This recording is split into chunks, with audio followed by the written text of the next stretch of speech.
Hey guys, welcome back to my channel. My name is Ramon, and today's another episode of Put Y'all Faces On, where we put our faces on and talk about some stuff. Let's essentially get ready with me. In today's video, we're going to be doing a little bit more of a question answer kind of thing.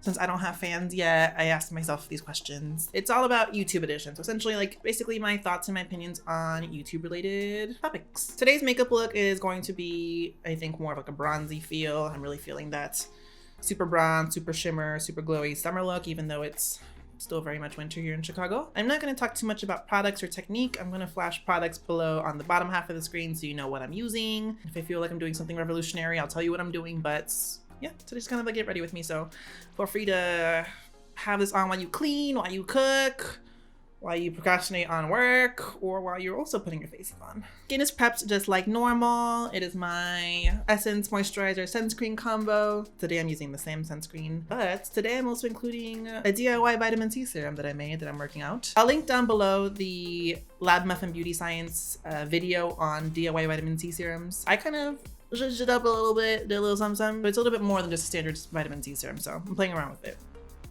More to come. Who was the first beauty YouTuber I remember watching on YouTube? If I remember back correctly, I wasn't watching beauty YouTube before like 2015, 2016 timeframe. And if anything, I was a lot of like who I was exposed to from other people that I had around me and whatnot. But like the first beauty YouTuber I can remember is Destiny Godly, who's a really talented beauty influencer in that her videos are very like informative. She does a really good job of not just like showing you products and like giving your product reviews, but she, I think, understands makeup and color theory and how to explain that really well. I don't remember what the first video of hers was that I watched or how I stumbled upon her, but she's someone that I've liked for a long time now. And obviously during like the second generation beauty wave where you had like Patrick Starr and Tati and Manny kind of like starting to make names for themselves, that was around the time that I got into beauty YouTube, I guess. Who is my favorite beauty YouTuber? I don't have one favorite. I have a lot of favorites, you know, and it's based off like what I'm doing at the time, what I'm feeling at the time, because sometimes I'm just not in the mood for certain kinds of videos and certain types of content. But Jackie Aina is a staple in this household. It's low-key like, we'll be like, my boyfriend and I will be like, oh, Jackie uploaded a new video. Let's watch it for dinner tonight. So it's kind of like primetime television. We're also big fans of like Susan Yara from Mixed Makeup. The Welsh brothers are really entertaining. I really like the kind of content that they put out. And I just like their perspective on like makeup and beauty, and the fact that I don't feel like they're not like influencers to me, and the fact that I don't see they don't seem fake. They're kind of in it really for like talking about the makeup and the skincare, and they're like legitimately like into what it is that they do. Like Robert Welsh was actually a recent discovery for me. Just the way he talks about things and the content he puts out, it's all really informative. And like that's his point, is I want to make you someone who's a pro or just really good at makeup, and that's like true to form what he does. And I've learned a lot from him, honestly. If not, just I've learned how to like explain things a lot better. But yeah, I like really informative YouTube content for the most part. Like Hiram, who's a really great skincare YouTuber, or Susan Yara from Mixed Makeup. Dr. Dre, she explains a lot about the science and the medical reasons behind a lot of skincare things and like skincare ailments and what ingredients are good for what. Shanine, your girl Too Much. I like her perspective on things too. She's someone who like keeps it very real, speaks it how it is, turns out great looks, and just like her content. What influencers influence me the most? Well, again, the Welsh brothers are two people who each focus on a separate thing. So like Robert's all about makeup, James is all about skincare. Because of the way they're able to explain things and they teach you things, and they have a really good way of essentially like selling products. They're really great salespeople without intending to be, just because if they like something, they understand the way to really promote that product. They really influence a lot of the products that I get into or that I end up buying. Susan Yara, Jackie Aina. And for a while, it wasn't just those people. Like my YouTube sphere, beauty-wise, is like narrowed down substantially, but for a while there, like Tati was a really big person that I used to watch, just because she also, in the same vein as like Robert Welsh, she would explain products and give like really nice reviews. Also skincare YouTubers like Leah Yu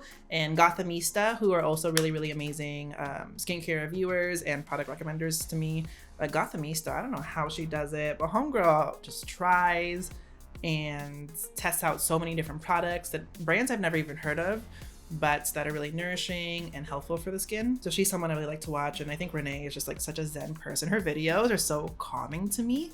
And also Lauren May. Lauren May Beauty is a YouTuber here who's a professional makeup artist in Los Angeles. She's all about makeup, loves talking about makeup, and a lot of the products she recommends and uses are products that she has used on clients in her kits for herself, and she really plays around with color and with makeup techniques.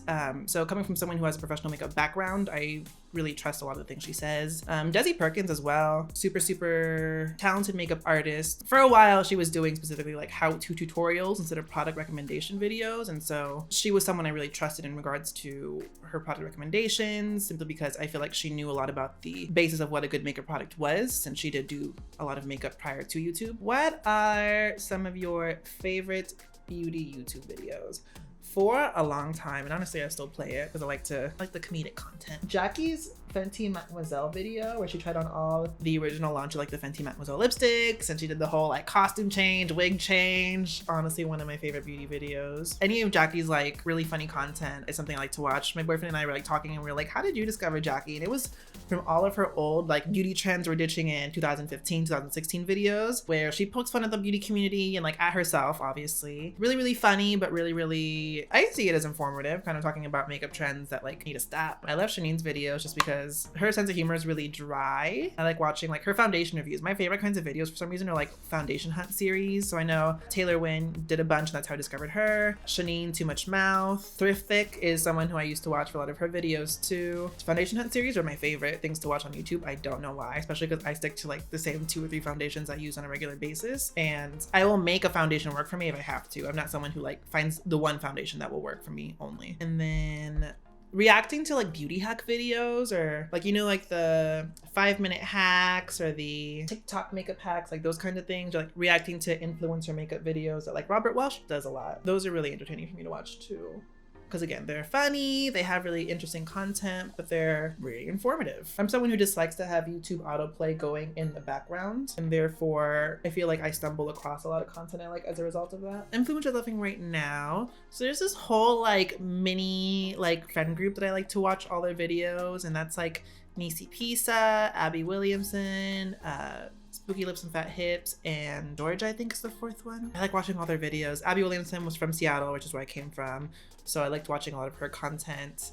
And Nisi Pisa for me is like the comedic one out of all of them. So the other ones are a lot more makeup focused and talk about makeup, but I like Nisa's content because her content is just funny. Going back to like the videos I like to watch just for like makeup because I think they're funny, Nisa's videos are like hilarious, especially when she does her whole like the barbers from Tarts, or where she like and does the skits involving like the CEO of Glossier. I like to watch them a lot. The Welsh Brothers, Jackie, Lauren May. Right now I'm like distancing myself from the like really big YouTube community just because things got really messy for a while there, and the content's not good anymore to me, you know? I feel like it's all sponsored content now and are testing each other's palettes. And when you get down to like non-mainstream influencers, you learn about a lot of really new brands. So like there's a lot of brands I've never heard of, like Kaleidos or Midas Cosmetics. Those are the brands that really work alongside of these smaller influencers, and so you get to discover really cool brands. And then Susan Yara, Hiram, Rocio Cejas, who's a really talented makeup artist. She's also really funny. Her TikTok and Twitter content's really funny, but also she's someone I really like, since a lot of her focus is on, you know, having problematic skin and how foundations and makeup products work with that. But also just she's like, I remember she's like known as like the queen of blending because her shadow looks are impeccable. Who are some of my favorite micro influencers? Nisa, her whole posse of peeps. Again, as I mentioned, they talk about the content I like to talk about. They give long videos. I don't feel like, for me, it's not like a brand sent them a palette and they have to review that palette. For them, they like see things they like online. They go through and talk about product launches and really discuss like, do I want this? If so, why? If not, I don't need it. They're, to me, like legitimate makeup consumers. They like makeup. They like talking about the products. They like exploring new brands and trying new things. But they're the ones going out and buying the products that they want to use. They're not necessarily getting sent PR. They're not, in my opinion, they're not swayed by brand relationships. They're not necessarily influenced by trying to be or stay on someone's PR list. They talk about makeup that they want, they talk about makeup that they're buying, and they wear makeup in like everyday settings. Oh, I forgot to mention Raw Beauty Christie and Samantha Ravindall. Going back to influencers I like. They're really fun people to watch too. Raw Beauty Christie is also Seattle. Really, really good content. And Samantha Ravindall, just so funny, so self-deprecating. I don't know why, there's like this weird thing I love watching about like menstrual cup reviews, and Samantha Ravindall's are my favorite. Why did I start my channel? There's a couple reasons why. I think first and foremost, I have a mom who blows up my phone constantly asking me questions about what makeup products she should use and what she should buy. And she'll send me pictures of looks and she'll be like, how do I do this? Explain this to me, blah, blah, blah, blah. How do I get my yellow shadows to pop like hers? And so part of me starting my YouTube channel was to be able to appease my mom's questions. And that way, if she was blowing up my phone, being like, what foundations are going to be good for my skin type, I could just send her a link to a video and be like, leave me alone. I've had her call me. So we've lived in different time zones. My mom was East Coast, I was West Coast for a long time. And she would call me at like 7, 8 in the morning, and I'm not a morning person. And she'd be like, Bobby, and I'm like, what? She'd be like, oh yeah, I'm at Ulta. What should I buy? That vague, just that generic of a question. And I'd be like, what do you want? Like, what do you need? So a lot of me starting my channel was kind of like to satisfy my mom and her needs and her questions. There's so much I can explain to you via a phone call, but in video format, I could break things down step by step, give you whatever, and she can go back and rewind and play things. So mommy, this is for you. Other reasons why, for a long time in my life, I was like the skincare person, the makeup person, and like people around me had a lot of questions that they would ask. I figured, I mean, a lot of people were like, why don't you just go on YouTube? Like, get a YouTube channel. Like, I'd watch you. A lot of them don't. I see the analytics. A lot of me doing this just because I feel like a lot of people like supported me in doing this, and they felt like I'd be really good at this. With my other job that I've had, I thankfully was able to do a lot of work in front of cameras and like very similar to this, but like tailored to my last company's brand and products or whatever. Something like this was something that came very natural to me. So I had people like really supporting me in doing this and felt that I'd be good at this. And so here we are in the middle of quarantine. And my boyfriend, he studied a lot of the stuff related to video recording, video editing, and that kind of stuff while he was in university. And so he's like, I know how to do all this. I really think you should get into this. And so we already had the camera, spent a couple $100s to get everything else that we needed, and started doing it during quarantine. Now that I'm on YouTube, what are my goals with it? For me, it's not necessarily about money or like the notoriety of it. Again, I'm getting into this 7 years into the game, essentially. Everyone's been doing this for a minute. I feel like YouTube's heyday kind of passed already, although again, it comes in waves. For me, again, I mainly just did this to like share information. I got into skin and makeup because I had really problematic skin.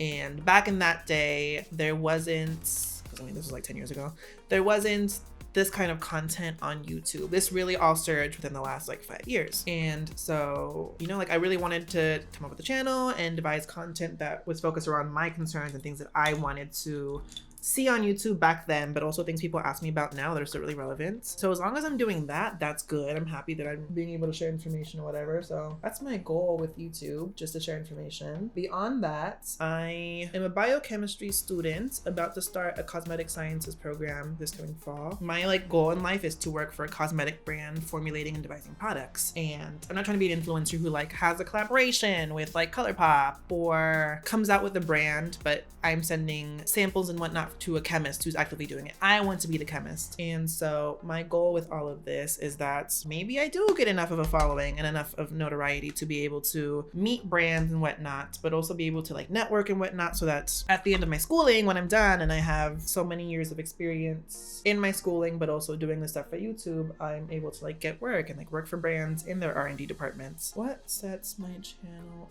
apart from everyone else in the game? Well, for me, my love and my understanding for cosmetics boils down to a lot of like the science behind them. Like how to do makeup based on like the science behind makeup, why eye primers do what they do, how are products formulated and how they work with certain skin types, with certain skincare products, how makeup works as a science basically. And same with skincare. My fascination with cosmetics began with what skin products do what and why, what ingredients are in these and what purpose do they serve, and what are the benefits of each of those ingredients, and what can you like cocktail together and what can't you. And the kind of people I like to watch are people that essentially share that information. They have that knowledge and they like help teach their following. But for me, I feel like I understand those as being two separate fields. So like you have dermatologists and estheticians who really talk about skincare and like maintaining the health and appearance of your skin. And then you have makeup artists who talk about like working on real life clients and like makeup tips and tricks for the everyday versus for certain occasions and whatnot. And for me, I want it to be like the best of both worlds. Because yeah, people understand those as like two very separate worlds, but the overlap, and it's not necessarily a very split Venn diagram. There's a substantial amount of overlap. And I feel like a lot of things related to people's like makeup problems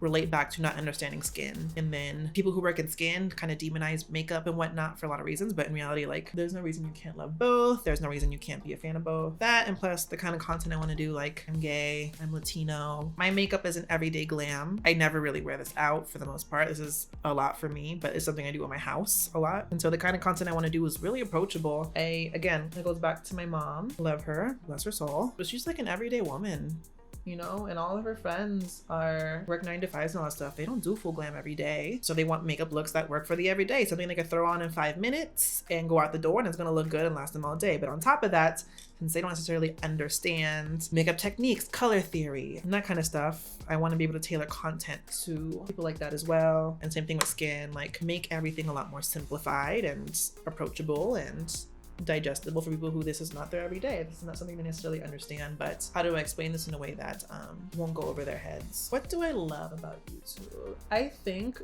what I love about YouTube is that there's a lot of voices out there. There's a lot of people who have really legitimate things and really amazing things they need to say and that they want to share with the world. And YouTube essentially became a platform for people to start their own businesses, essentially become their own entrepreneurs, their own marketing brand executives for themselves. And especially for like a lot of minority groups, it's really amazing seeing like queer POC creators having a really great platform to express themselves and do what content they want to do and be able to share that with people. And YouTube's a really great way to do so. Also just the way it connects people. I see all these like influencer circle of friends, and it's really amazing how it brings people together. And I mean, it's a community. There's so many different communities that you could be a part of on here. Makeup and skincare, cosmetics is a big one for me, and needlework and crafting. I'm a knitter and a crocheter, and that's something that I love to do and I've done since I was a kid. My boyfriend and I love to cook, and that's a whole separate sphere of YouTube. And my boyfriend's also into like tech and things that I don't understand because that's not my tea, but that's his circle of things, and he watches his friends do twitchy things, and that's a community of theirs. I just like how you can find your community of people and do your thing. On top of that, YouTube is like internet university. Whatever you need to learn, you can find a video for it on YouTube. And so essentially it's brought so much knowledge and exposed certain people to information that they can't easily access. Yeah, it's a positive, especially with the beauty community, is that you find your people and that you can really support each other, and it's really uplifting most of the time. What I don't like about YouTube though, there's a certain influencer culture that's become really prominent within the last like 3-4 years, where people do dumb shit for clout. People do real dumb shit. You just gotta be like, your parents raised you like that? For real? I don't want to beat the shit out of me if I did have this shit. And on top of that, it's also created this culture of excess. You see all these people making mad money and this lavish spending and this culture of like name brand fashion, like doing all these unattainable things. And as a result, it's created this culture of like, I need to be like that. I need to do all these things. I need expensive clothes. I'm trying to be all vain and like create this like pseudo personality for the sake of clout on social media. And so I see like all these kids around this time like really following dumb influencers and doing wrong things, and like essentially like I feel like it's given people who are bad influences a really great platform to spread that. On top of that, you know, if you are part of the beauty industry or you've like followed beauty YouTube for a long time, you see a lot of like the nastiness of it. You know, YouTube's a great platform for very vain, very fake people. I'm not saying I'm exempt from that. It breeds this air of negativity that I'm not a big fan of, especially when it comes to like loyalties and who said what, he said, she said. And on top of that, if you're putting content on the internet, one thing that's really frustrating and aggravating for me is that people, because they're hiding behind their computer screen, they feel that they can do the most without any repercussions or consequences, but people just share unnecessary opinions and all this stuff in the comments, and kind of like, you don't have to share something you don't like just because you don't like it. The way someone talks, or the way that someone edits their videos, or just because you don't like it specifically and it's like a dumb specific thing to you, doesn't mean you have to share your opinion on the internet. And so you see like YouTubers when they're doing videos like, oh, I'm so sorry that you hear this clicking noise, or I'm sorry that I'm looking at a mirror to be able to see myself and I'm not looking at the camera. Like the fact that influencers feel the need to apologize for doing things that they normally do just because 1 or 2 people might not like it and blow up the comments is dumb. And also cancel culture. Sometimes it's necessary, but other times I'm just like, chill the f out. Go outside and read a book. What non-beauty things do you watch on YouTube? Well, first and foremost, the desperation of being in quarantine has exposed me to a lot of interesting content on the internet. Outside of beauty, I'm really fascinated by language and linguistics, by, I already said, needlecraft and yarn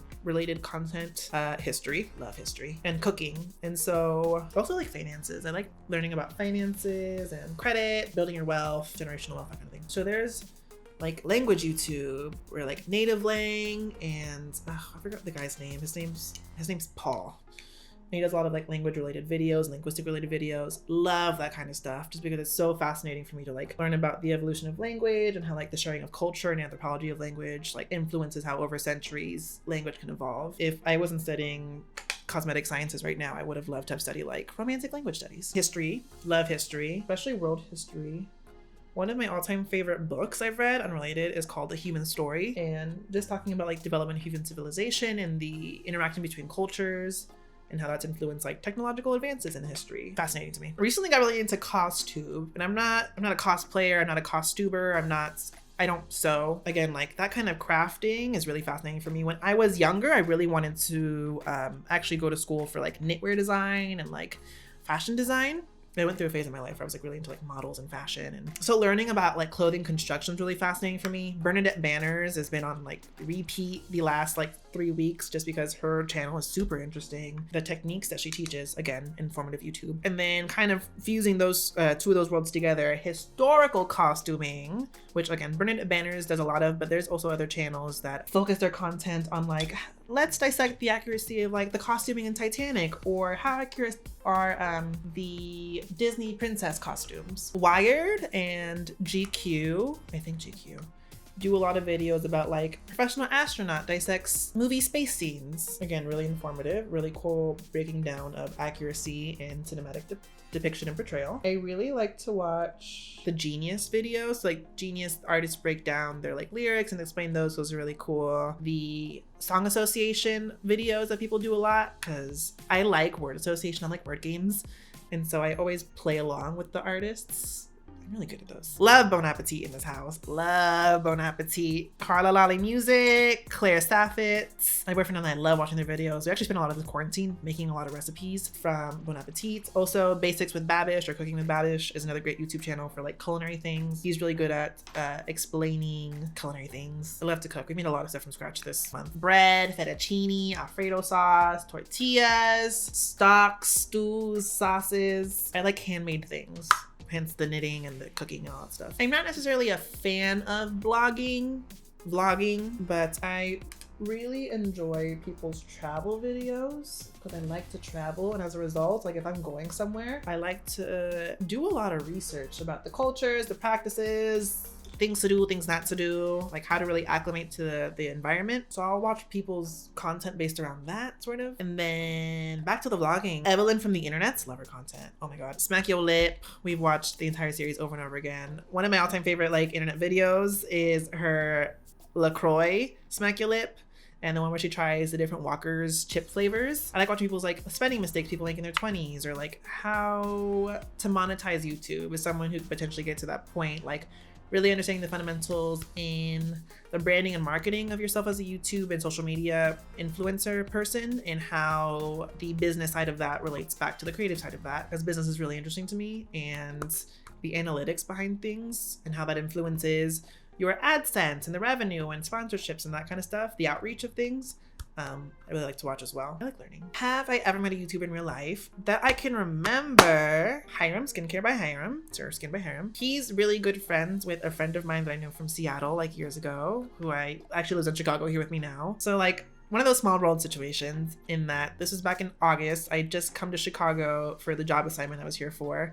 And my friend was moving here to work here. Talking about plans and things and whatnot. My friend, he was like, oh, you should really start a YouTube channel. And I was like, yeah, I kind of want to, but I don't know. He's like, well, my friend does YouTube. And I'm like, oh, who's your friend? He's like, oh, my friend Hiram. And I was like, wait, like homeboy who lives in Hawaii who does skincare videos hire him, and he's like, yeah, we're really good friends. And I was like, what the hell? Like, I just discovered him a few months ago and I really liked his content. So I was watching a lot of his videos, and he just so happens to know a friend of mine from Seattle who moved to Hawaii for a couple years. So small world. Fast forward to February that just passed, and my friend walks in the door with Hiram. He's like, hey, Ramon, this is my friend Hiram. And my first thought was just like, this boy is so small. I don't know why people on YouTube seem so large. Hiram's like my height. I'm like 5'7"-ish. Yeah, met Hiram. He said I had really good skin. What are some of my fave YouTube memories? This question I have focused around like YouTube moments that I just like have stuck with me through a long time. I think the most fundamental ones are just like from the formative days of YouTube when like viral videos are first becoming a really big thing. YouTube got really big around the time that I was in middle school. And that was the era of Liam Kyle Sullivan, who in my head, like that was one of the first like viral YouTubers coming out with content as like Kelly, Shoes, Learn About That Top, Text Message Breakup, Charlie the Unicorn, like, you know, the like YouTube videos that were like really funny shorts or skits that your friends would like quote to each other. Oh wait, going back to internet content I like to watch, it's not beauty related. K-pop. K-pop. I mean, K-pop, well, now it's mainstream in the US, but like a lot of the artists I like aren't big in the US, so I'm not gonna catch them on like MTV or whatever. But YouTube's how I like discovered K-pop, how I discovered new artists in K-pop. I love watching the live stages of artists and whatnot. I love watching K-pop like choreography videos. So like the artists in their practice rooms, like choreography versions of K-pop videos. Compilation videos as well. My favorite compilation videos to watch are like really dumb K-pop compilation videos. So like one that I play a lot just on repeat are like Girls' Generation, like funny moments. And I think going off of that, something that will be like a long-term YouTube memory is for sure all these different like YouTube falling outs that have happened in the last couple years, just because those are like really major. So like the whole like Kat Von D, Jeffree Star falling out, the more recent Tati, James Charles falling out. As much as I don't like YouTube for the drama, like I live for the drama, like that's major. Big controversy videos. So like the Jaclyn Hill lipstick launch and like all the Jaclyn Hill related like problematic things that have happened in the last couple years. Those have been obviously super major.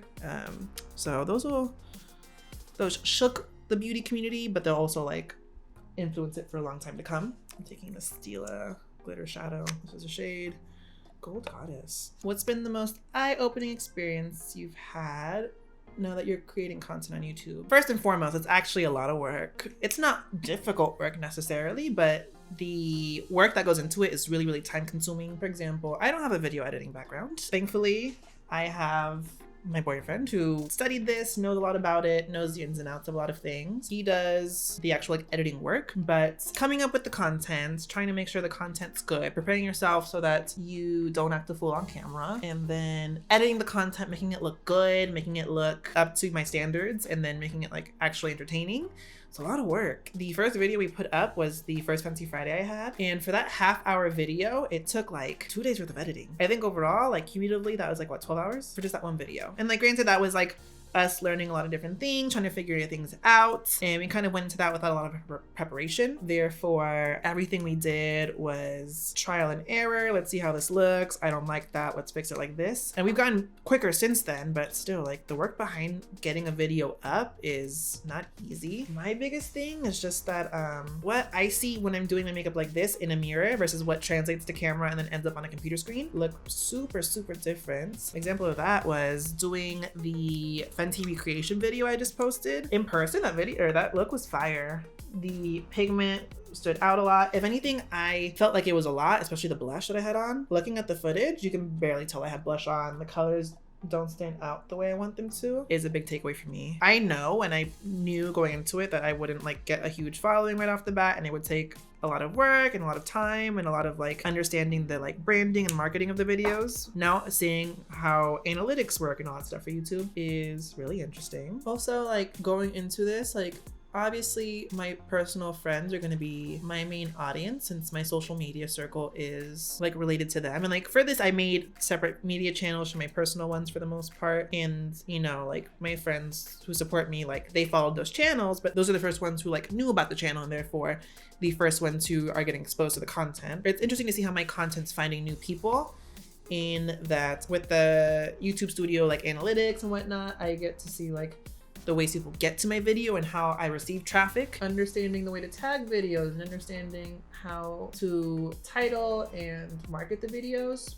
A good amount of people are finding my videos via autoplay. So like someone else's content's leading them to mine. And then on the other hand of things, you take a lot of pride in how you do things. Like for example, I wasn't going to get into YouTube until I was going to have a setup that looked really good. Because for me, what mattered the most was that the way things looked professional. I know people always say like, just start with your phone and like natural lighting and like build things up from there. I wasn't that kind of person. I was someone who I wanted to get like a really nice setup and like make things look professional because my name was being attached to it, you know? Right off the bat, like I felt like even if my content wasn't the best, I could work on that, figure things out, and it would still look good. You take a lot of pride in the videos you're putting out, you know? And so I remember putting out the first video specifically, just build up to getting it posted and oh, it's live. And then obsessively like refreshing, checking the counts and getting all these like responses and everything. Like you take a lot of pride in the work you do. And it's really exciting to like see people get excited. And I have one follower, her like YouTube handle is Elisa Lewis, who like comments on all my videos. She's like mad hyped every time I put out a Fancy Friday. That's really fun, you know? Just because it's a lot of fun doing those, and I never know like, what are people gonna think? But like seeing someone else get mad hype for me is like in itself hype. And then like seeing friends who like know what I like to do, and like they like all my friends know that I'm really into skincare and makeup, and I've had people ask me things here and there. But like seeing people's reactions to my videos and seeing that like, well, this is actually like really informative and like you're actually creating really good content, that is also super like empowering, and that I'm doing this right and that this is the right direction I want to go with the channel. And then my parents are really proud. I have family in Puerto Rico who like watch my videos. They're mad hype for me, and that's really cool just because I don't see them. So hearing their reactions to this stuff is really cool, and it makes me really happy that I'm doing like good work and that they like that I'm doing this. Hopefully like a couple years from now I'm gonna look back on this and hopefully it wasn't in vain. Right now it's just really cool getting really good feedback and people actually saying that the work I'm doing is A, helpful, and B, really good. There was one time I called my mom and my boyfriend was in the middle of finishing up a video. I think in the beginning, again, we were learning how long things took to edit and everything, and like still trying to come up with like a loading schedule. We're a little bit behind in uploads, and my mom was like, you know what today is? And I was like, what does that mean? What is today? She's like, it's Friday, Papi. Me and my friends, they were waiting for your videos. They came up to me at work today like, oh my God, it's Friday. You're still gonna put up a video today? It's Fancy Friday. So having people hype for that kind of stuff too is really exciting. It's really cool. Like, some of the things my boyfriend and I are like mad obsessed with right now, just like a random assortment of things. Mrs. Crocombe from English Heritage. We love her videos. We love watching those. It's this fun combination of like history, costume, and food. Because essentially this character actor in this like historical thing in England, and homegirl just like in character, in full costume, in full like geesh and everything, is just explaining how like she makes these like Victorian era recipes for the masters of the house. Also there's this K-pop group called Grayish, and one time my boyfriend was like, have you heard about this group who like vogues in like their choreo? And I was like, what? Because like we have a friend back home, again Kylie Mooncakes right here, who's a super talented drag performer, but also a really great dancer. And their whole thing is like teaching the history and the culture behind like voguing and whacking and ballroom culture and that kind of stuff. And obviously we're like, okay. Then we go to clubs and we see a lot of performers do their thing, and a lot of people try voguing and it's not good. But he's like, no, there's a like K-pop group called Grayish and they vogue in their video, and I mean, they're not amazing at it, but the fact that it's like gotten to the point where people in like Korea are like doing it like in their promotional stuff is really interesting. We like straight up watch the video for the live stages for their song Kitty Kitty like 17 times a day. That song is so infectious. It gets stuck in my head and I'm like, justice for Grayish. Where was their like success? That song's actually a bop. Okay, so final look. I put my face on. This is super bronzy, super tropical, getting ready for the club look, even though it's 37 degrees outside right now. Let me verify that real quick. Oh, it's 57. Toasty. But you know, I'm getting ready for summer. I'm ready. I'm really ready to go out and have brunch on the outdoor patio. Skin's fresh. Just did very minimal foundation layer, brightening, concealer, but I really focused on like bronze. So I did more pronounced contour, really took bronzer around the perimeter, kind of blend that through towards the center of my face a little bit more, so I look a lot more bronzy. Carried that into the eye look, and the eye look is just really rich warm bronzes, and then gold shimmer. This liquid shadow from Stila, it's one I like to use a lot And I normally just focus it on the inner corner and tear duct on like nights where I want to be like really sparkly. And I don't normally do like this much around the eye, but I do love sparkle. I like to emulate Chungha, a really popular Korean singer, and her like eye bling bling. So I did a lot more on the lid and blended that out into the browns and the bronzes. And then on the back of my hand, I put some excess product, picked it up with a sponge and tapped it on my cheeks because I like that glitter. For the lips, I don't normally like lip color. I stick to gloss. But since everything was bronze and I wanted a little bit more in the lip, this is a Glossier Play color slide pencil in the shade Pretty Penny. I just kind of like diffuse that across the outer edge of the lips to add some more color and depth, and then went over that with the Fenty Gloss Bomb in Hot Chocolate. I'm not leaving the house with this, so I'm not gonna do the most to set it down, but if you're gonna wear this out, especially like to the club or whatever, set this down. Setting spray to keep it on lock. Thanks for watching, guys, and if you have anything you want me to talk about and put y'all faces on, feel free to leave that down below. If you want a specific look, so this is just a very loose concept makeup get ready with me situation, leave that down below as well. Like these videos, please. That's how people like discover me, and I literally have less than 100 followers right now. So like this video, share this video, and subscribe if you haven't already. And thanks for watching. I hope you have a great week, stay safe, and discover some new YouTube content.